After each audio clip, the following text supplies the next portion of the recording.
Here we have the 2012 BMW 520d 5 Series F10 body. Today I'm going to show you around this car and I'm also going to give it a test drive. But before that, please don't forget to smash the like button for the YouTube algorithm, subscribe to my channel to see more updates, and also don't forget to hit the notification bell so you never miss an upload. Let's start with the front of the F10. If you saw my video on the BMW G30, the car that succeeds this, you'll notice how much I love the look of that car. And same thing with this one. It has really nice kidney grills. They're nice and large. This was the era that BMW was experimenting with larger grills, but at least it's not as big as the abominable new 4 Series. Now, the hood is very long, very similar with most 5 Series, and it's very muscular too. All these lines just add to that look. If you move on over to the side, the same muscular line just runs all across the car. Fender all the way to the back. The rims on this one, they're pretty good too. It's not as good as the M Sport rims, but at least they're very comfortable. 235 50 18s on this one. So under the hood of the F10 520d, you have this 2-liter turbocharged N47 engine from BMW, which produces 184 horsepower and 380 Newton meters of torque. Now, this was one of the last few N47 engines. After this, in 2014, the facelifted model, they started using the B47 engine on the F10, which they would later carry on to the 520d in the G30. At the back of the F10, I really love the look of it. It's a very classic 5 Series look, unlike the Bangle Butt era of the E60. So as you open it up, the first thing you'll notice here is just how deep it is. It's not particularly wide, but you don't get the 60/40 rear folding seats. You don't get folding seats at all. So that's one annoying thing. Second thing is, if you open this up, you don't get a spare tire, not even a donut. You only have your huge battery there, which by the way is a DIN 88, DIN 100 battery. The reason why the tires were replaced is that the run flat tires that originally came with these, the Bridgestone I believe, they're actually a bit firmer to ride on compared to regular tires. So yeah, that's replaced. And one more thing is the battery. If you will replace this battery, it's going to cost a lot because, then again, DIN 88, DIN 100. So shout out to the Lazada store Hobbies and Stuff. I got their DIN 88 battery there for an extremely great price during Lazada 12/12. Over here as well, before I forget to mention, you do get this thing, which BMW assistance and all that. But if you open this up, just kind of just screws like that. You have your first aid kit, your warning triangle, and a tow hook. If you want to see a cool trick with this, just like the E90 BMW, if you have the key fob with you, just hold the unlock button, hold it like that. All 4 windows go down. So if it's hot and you want to cool your car down faster, you can do that before you enter the vehicle. If you want to close it, same thing, just the opposite, just press the lock button, then hold it again. Takes a while, but it does go up. Right there. If your car is equipped with a sunroof, it'll actually do that for the sunroof as well. But since the one we're testing out today doesn't have it, well, then it doesn't have it. So inside the 520d, first let's check the thud of the door. Sounds very good, very BMW-like. Now let's start the car. You do get push button, so you just put your foot on the brake. What's annoying is that although you do get push button on the inside to start the car, you can't use it to open the car. You still have to click this manually. Now in here, the materials are very premium all across the dash, the side as well. Even where your knees hit here on the center console, it's also soft touch.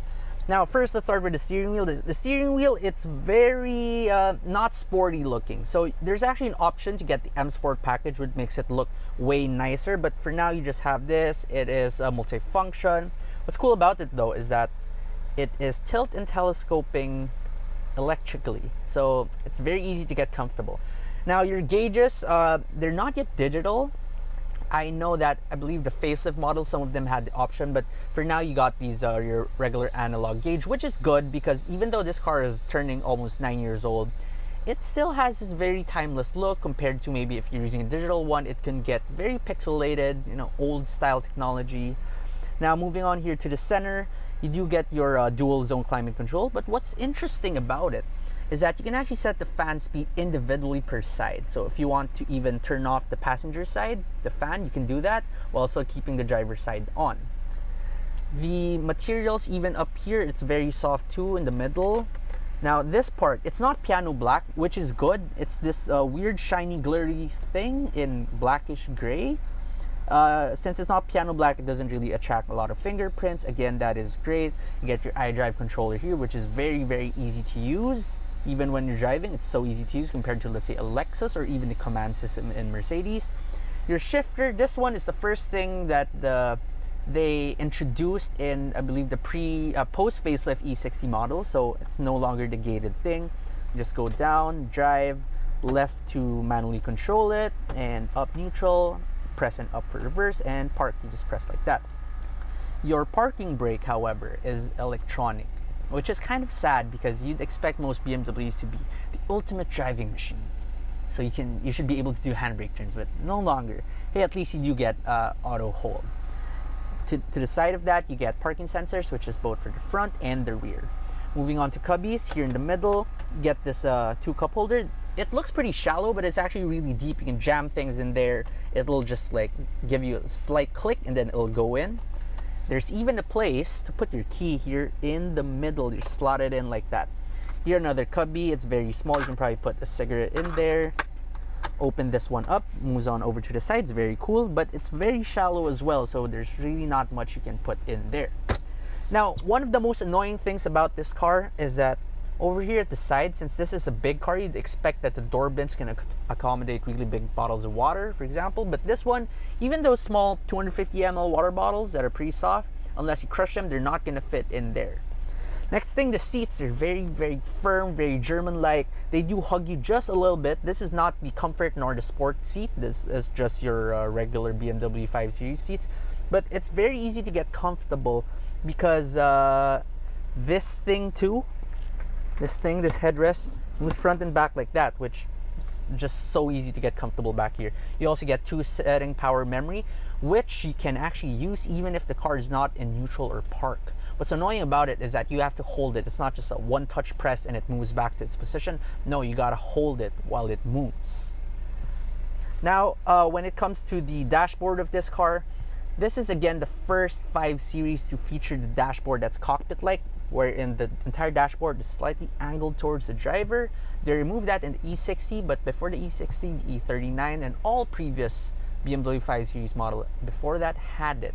So that's just a very nice addition that they placed back in here. One very cool trick this car has, but also annoying at the same time, is that when you do change your oil, there's no dipstick to check your oil. Instead, it's just in here. It uses some sort of electromechanical viscosity measuring thing to check your engine oil level. And as you can see, we're in max right now. That's okay. So you also use the iDrive control to control that. You also get TPMS. And over here at check control, it says the car has no faults. So unlike in America, the 5 Series in the Philippines is slightly geared towards people want to be chauffeured in it, and it's not exactly a car that you want to drive by yourself. So the back seat is definitely very important. First, let's check the thud of the door. It sounds very, very solid, so it's going to make your VIP at the back feel just a little more VI, very important. Now, the legroom. I am 5'6", and this is set behind my driving position. As you can see, there's just so much legroom here behind me. It's very similar to an E-Class or a Lexus ES. Okay, slightly less than a Lexus ES. But, I mean, this is more than enough for anyone. It's very similar to a short wheelbase 7 Series. Now, here in the middle, since this car is nice and wide, you can see 3 people abreast. There is a transmission tunnel, but the footwells are rather large, so that's fine. Headroom might be an issue for some people, but for me, there's a lot of it. One more thing is you can actually flip this up so you don't get whiplash. Now, in the center, what's cool about this car too is that you do get rear air vents, but not just any air vents. You can actually turn off each side individually. So if your left VIP wants to feel a bit more special, you can turn that on. But if your passenger side VIP doesn't feel that he's that special, you can always turn it off and suffer the Manila heat. So driving the 2012 BMW 520d F10 body. Now, this car is very similar to G30, which is a car I reviewed recently. And of course, it doesn't have any of your gimmicks with your BMW gesture control thing for the radio. You don't even have those air, fragrance, purifying, whatnot. You don't even have ambient lighting. But aside from that, for way less money, you can pick up this car. And it's actually very, very similar to that car. The suspension is set up for a very comfort-oriented drive when you go over potholes and speed bumps. Right now I'm along Ortigas, and you barely feel anything. Of course, it's still not as good as an E-Class, and it's definitely no magic carpet ride. It's no S-Class, not even a 7 Series when it comes to comfort, but for what it is, it's pretty good. I mean, 5 Series are usually set up for a more sporty, a more dynamic drive. But this one, comfort-oriented, and that's fine because when you do want to drive this dynamically, it's actually pretty good as well. I took this car to Talisay once, the one going up to Tagaytay, the back roads. Turned off the traction control, which by the way you can do almost fully, and it was a very, very fun experience. I wasn't able to take a video of it, but believe me, it's a fun experience. Of course, it's rear-wheel drive. Then the steering too, it's very, very precise. It's again very similar to a G30. It still has that electronic feeling to it. After all, it's not hydraulically controlled. It's called the EPAS, the electronic power assisted steering. But for most driving, most everyday driving, most daily driving, plus your occasional weekend fun ride, this steering is more than enough. It communicates feedback not as well as probably an E39 or even an E93 series, but it's enough. It's adequately fun. It's gonna put a smile on your face. The handling too, of course, the handling goes along with that, and it's a very, very tight handling car. So right now, if I'm just gonna change lane that fast, there's a little bit of body roll. After all, this is a very big car, which brings me on to what's quite annoying about it. This car is pretty big. So I'm telling you, like, long hood, wide car. The back end's not that long, but still parking this car can be a little bit hard, just a little bit.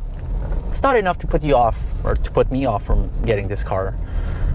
You do get reverse sensors, which is what you need. You don't really need a reverse camera. Reverse sensors are more accurate in my opinion.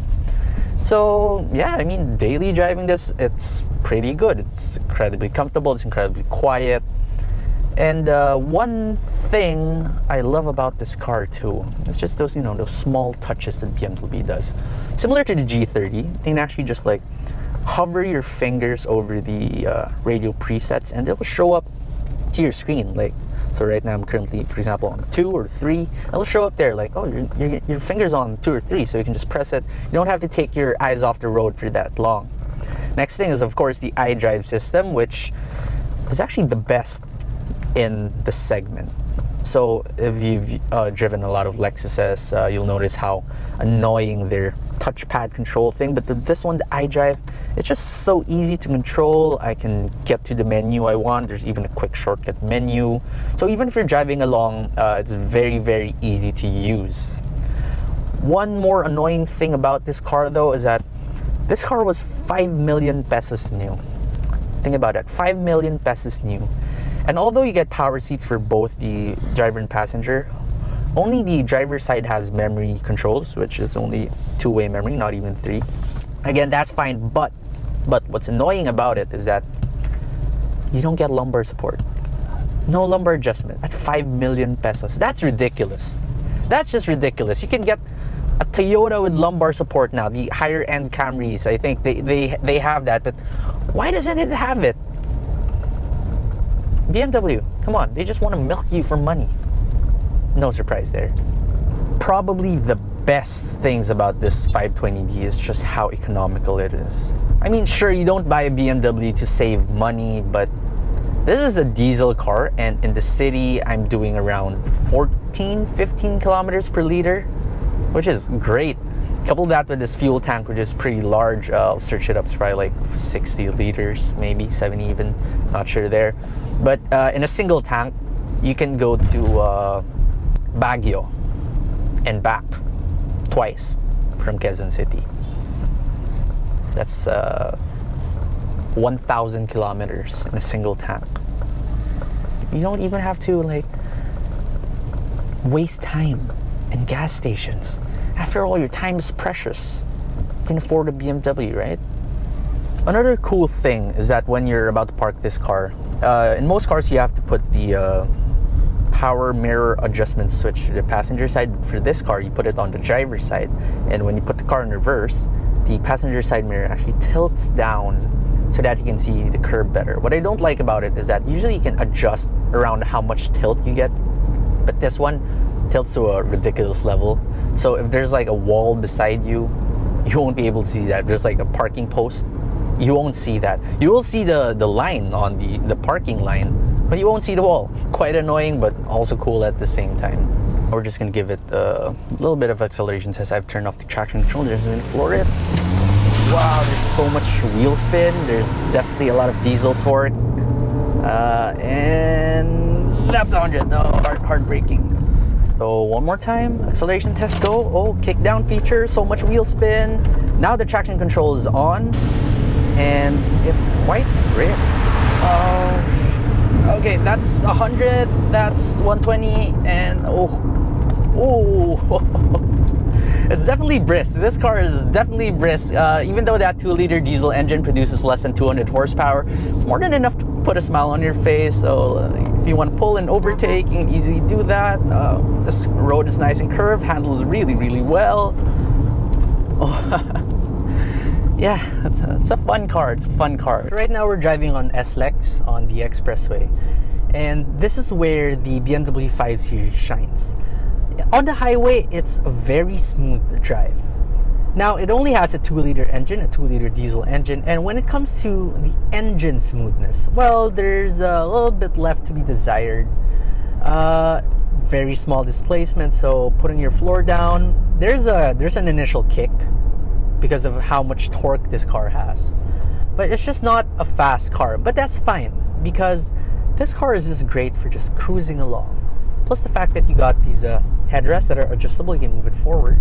You can just kind of like lie down like that. Just be careful not to nod off behind the wheel.